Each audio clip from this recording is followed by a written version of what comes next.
Teka muna habang nakikipaghulaan, eto na nga ang... Ito ang mga eksenang hindi nahagip ng kamera.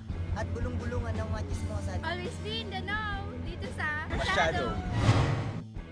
Eto na nga, sino itong singer-actress na hindi daw kinaya ng staff ang comment tungkol sa kanyang co-artist? Parang ganito raw kasi ang eksena na ipapakita ni Mars Suzy as singer-actress, Fars Christian as one of the staff, at ako naman ang gaganap na co-artist. Okay. Action? Action! Ma'am, kunin ko lang po sana yung reaction niyo po sa performance kanina. Grabe, I was so touched. Alam mo ba yung habang nagpa-perform siya, napapapikit talaga ako. I had goosebumps all over my body. Tapos parang I felt like crying. It was so emotional. Okay Grabe. po, ma'am. Thank you po. Okay po. Uy, sige, mauna na ako. Sige po, okay. Thank you, bye. Kayo po, ma'am. Una sa lahat, kapag magbibigay ka ng comments at reaction, huwag masyadong OA. Hindi naman nakakatulong sa show, di ba?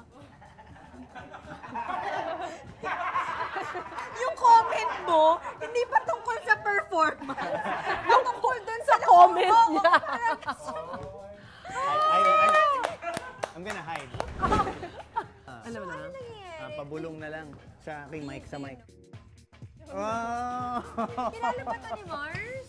Baka... Oh, we'll try to tell. Okay, na-get ko na. Yeah, I know. Okay. Oo. Parang pinawisan ako. Talaga ba? Kinabahan ako. PMS si ate mo, PMS. Yung pinagdadaanan. I love you Mainit po. ulo na sa lahat. Not a good day. Mahal ko po kayo. Oo nga, mga idol.